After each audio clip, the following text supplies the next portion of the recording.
Então vamos continuar aqui a quarta aula, né, a parte 2, que a gente vai falar um pouco dos erros, né? O porquê que uma radiografia pode dar errado.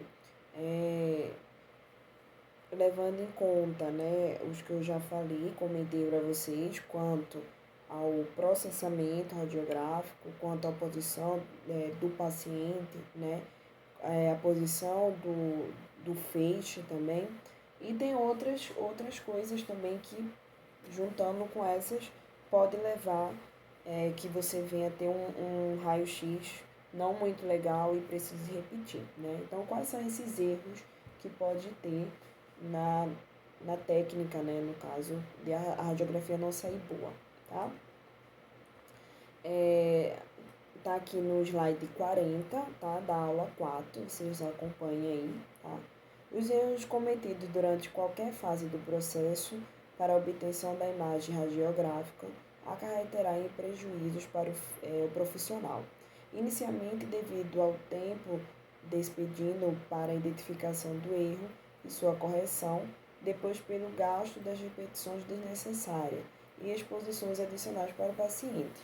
Então, uma vez que você erra, né, o raio-x, você está ali também, como é que eu posso falar, dando prejuízo, né, ao paciente, ao dono da clínica, porque uma cartela de raio-x, gente, custa, tipo, quase R$ 200, ou tá 250, alguma coisa assim, entendeu? Então, vai que você use 10 só para tentar acertar uma radiografia de um molar, né? Por favor. No outro dia, eu acho que você é demitido. É importante o cuidado em todas as fases do processo de confecção do exame.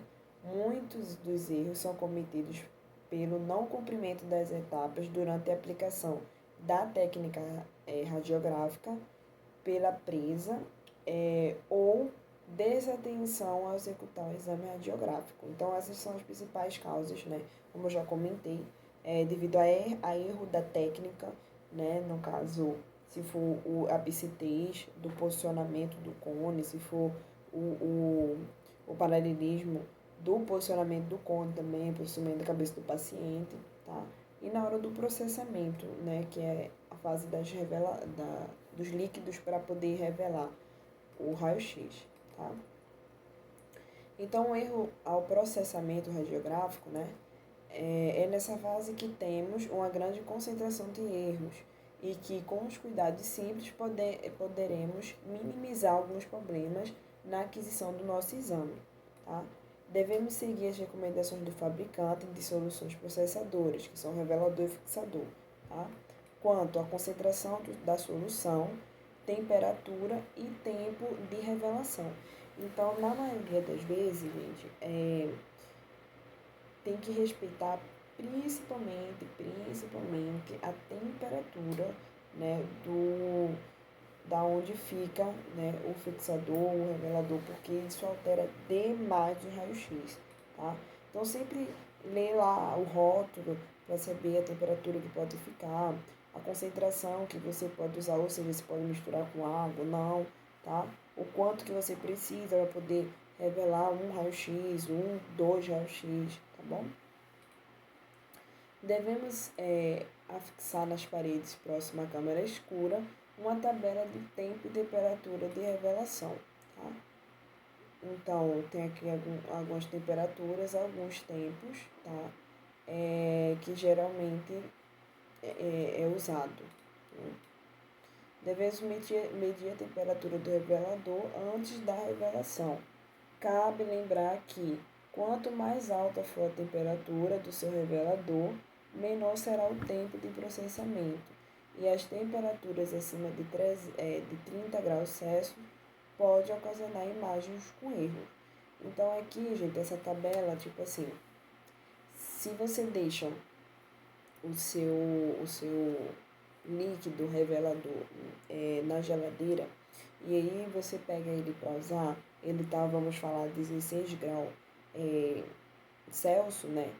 Quer dizer que, né, você vai ter que ficar lá dentro, esperando a imagem ser formada, né, e tal, 8 minutos, né? Lembra daquilo que eu falei, que é 1 minuto, é, 1 minuto. O fixador é que às vezes precisa de mais tempo, 3 minutos, né? Então, assim, o ideal mesmo é que o material, né, fique ali em 24, 27 graus Celsius para poder dar uma agilizada, né, no processo da revelação e que não tenha erros. Se for muito aquecido, né, mais de 30 Celsius, aí pode ser que vai ficar bem ruim, né, a revelação dessa imagem, das distorções, tá? As soluções devem ser regeneradas ou trocadas quando necessário. Geralmente o revelador ele fica numa cor bem escura, assim, tipo um vinho.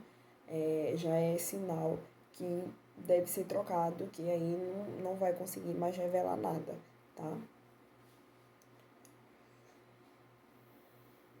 O uso de soluções processadoras inativas, além de provocar erros na imagem, por muitas vezes induz o profissional a aumentar a dose para conseguir uma imagem radiográfica.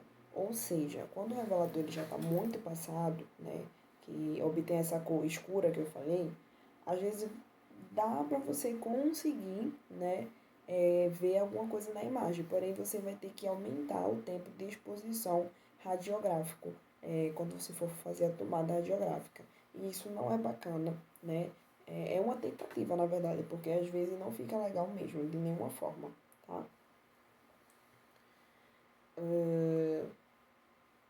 O que em relação à proteção ao paciente não é permitido. Alguns fatores influenciam a durabilidade das soluções processadoras, ou seja, tempo de preparo, quantidade de uso, oxidação das soluções processadoras e volume das soluções processadoras.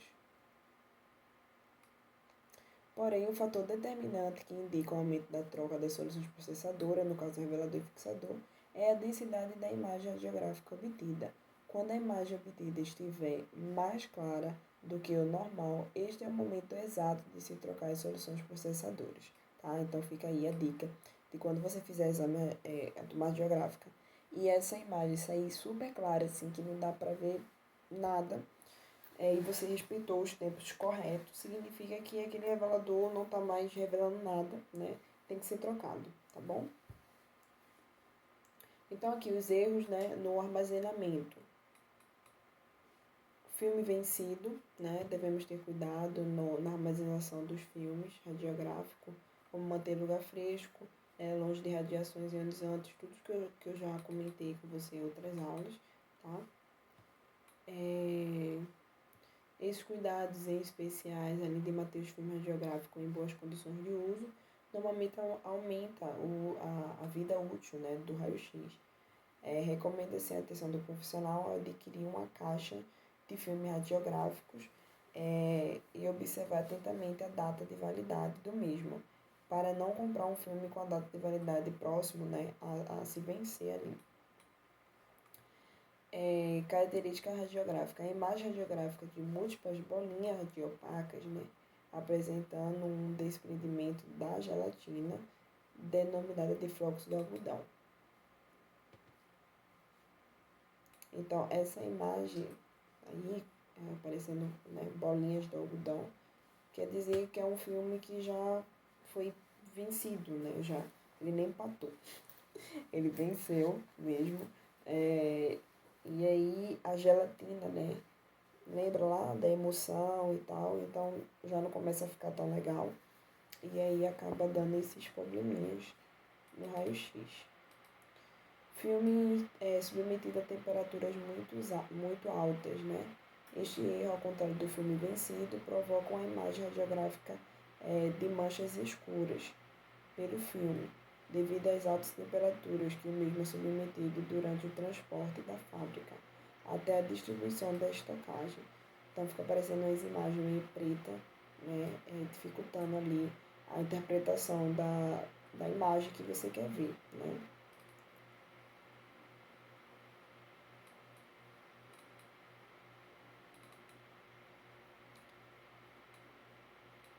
Então, mais um erro também aqui no slide 48 radiografar o paciente com prótese, né, PPR no caso, que é a prótese parcial removível, né. Às vezes radiografar o paciente usando óculos, também pode sobrepor na imagem, né. No caso das imagens panorâmicas, radiografar esse paciente com uso de brinco ou artefatos de metais, que vai acabar sobrepondo a imagem também. Com pinça, às vezes é um pouco assim difícil, né, tirar os pinças do paciente para poder fazer uma tomada radiográfica, mas sempre que for necessário, sempre que for possível, pedir para o paciente retirar.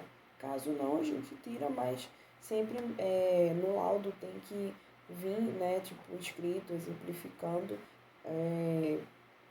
que aquela imagem ali se trata de um artefato que não pôde, né, ter sido retirado no ato da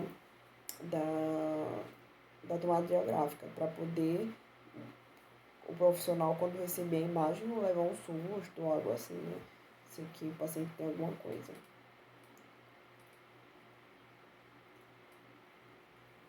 O paciente com essas tatuagens, né, nos dentes.